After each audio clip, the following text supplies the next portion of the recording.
Why is it that in a war between a democracy and an ally like Israel and a death cult like Hamas, we have seen such an outpouring of support in America, Canada, Australia, Britain and elsewhere for Hamas? Not just support for the Palestinian peoples, support for the terrorists. This is a big problem, and that is a war we are collectively, it seems to me, losing. What's going to be the final result of the peace talks being negotiated between Israel and Hamas? Check out this great clip over here with Douglas Murray going through all of the issues that are involved and why this deal is sort of a mixed bag of sorts. So we'll watch this clip together and then talk about it. But first, hit that subscribe button over there in the corner. We'd love to stay in touch. Check this out. Post contributor Douglas Murray, it's always good to have you. I think it's interesting what you wrote today in the Free Press, that the war Israel won and the one the West is losing. That was yesterday's piece. And I feel like it is time to take stock of where we are from a broader perspective. How do you see it? Yes, as I mentioned, there have been basically two wars since Hamas started this war.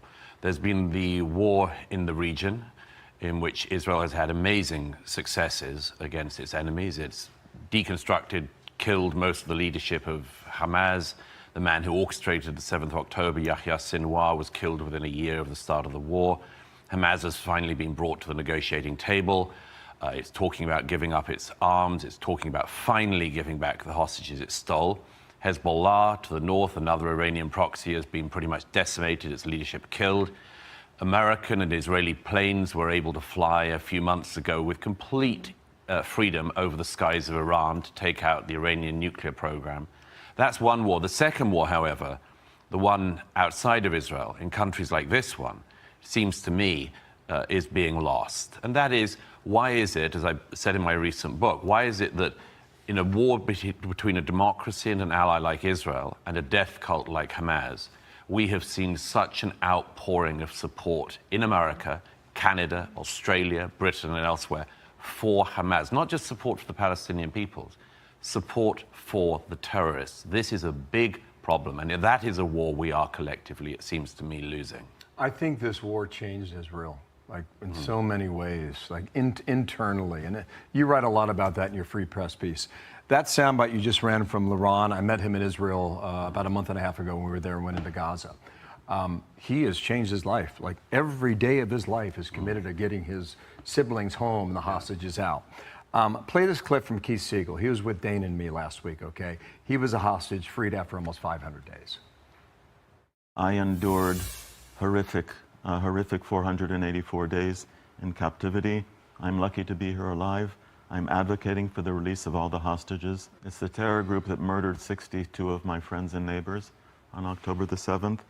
It's the terrorist group that kidnapped 19 of us from my community. This organization has to be dealt with, but we must get all of the hostages out of danger. Douglas, if you look at the 20 points the president laid out, if Hamas agrees to that, Hamas is over. Yes. Are they going to agree to ending their organization? Well, so far they're doing what Hamas always do. They're dragging out the negotiations, they're prevaricating, they're pretending. The president gave them a deadline of Sunday. We're 2 days past that by now. On Friday they said they were willing to start negotiating. That is not following the terms of President Trump's deal. President Trump has got an amazing array of countries in the region and elsewhere to agree with the deal. It's an extraordinary diplomatic achievement so far, but Hamas, as always, is stalling. They are still holding, as you mentioned earlier, Bill, 20 or so hostages who are believed to be alive. They're holding the dead bodies of another 30. Think of how sick a group has to be holding onto corpses for exchange, for bartering, for bargaining. But they're doing so because they know the value that Israelis place on the lives even of their deceased. But here are two very quick things, if I can say so. Firstly, Hamas at the moment is reported to be asking not just for the release of the hundreds of prisoners inside Israel, terrorists inside Israel, in exchange for dead and living Israeli hostages. They are asking at the moment for the terrorists who were captured on the day who carried out the 7th of October to be released in exchange for the remaining living and dead Israeli hostages. That is such an outrageous demand for the group to still be making 2 years on. And one other thing, if I may. This war started because Yahya Sinwar of Hamas launched this horrific pogrom against Israel on the 7th. As I mentioned earlier, he was killed in under a year of the start of the war. But he himself was released in just such a deal. He was one of more than 1,000 terrorists released in 2011 from an Israeli jail where he was for murdering Palestinians with his own hands, and indeed with a kafir of the kind that American college students have decided is such great terrorist chic. He was in an Israeli prison. He was one of more than 1,000 terrorists released in exchange for one captured Israeli soldier. So for many Israelis and others, this is such a bitter pill to swallow, to think that at the end of the war that Yahya Sinwar started, once again, Israel would be forced or persuaded to decide to exchange absolutely barbaric terrorists, the people who went and raped and murdered innocent civilians, young people dancing at a party 2 years ago today, to exchange them for dead and living Israelis who have been tortured for 2 years and whose families, as we see, have been put through such hell. I just add one thing to that, is that a lot of those prisoners were given life sentences. Yes. Under the Israeli judicial system. Yes. Imagine Sinwar how, was one of them. and imagine how we in America would respond Right. in such a situation. For now.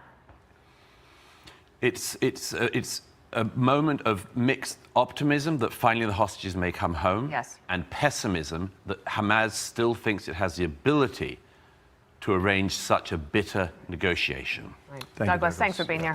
Yeah, I think that succinctly sums up the mixed bag, the mixed feelings that people have about this hostage negotiation debates that are still taking place.